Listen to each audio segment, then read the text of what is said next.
أقول أن الذي جاء بنا إلى هنا أول سبب أو دافع لنحيي قيادة سوريا ممثلة في رئيسها الدكتور بشار الأسد.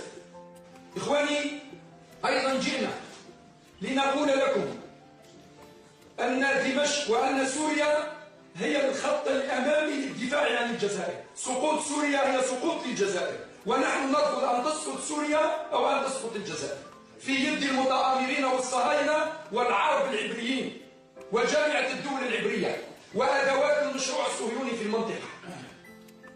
ورابعا، جئنا لنقول لكم أنكم لستم وحدكم، نحن معكم بقلوبنا بدعائنا بكل ما نملك من طاقة ومن نشاط،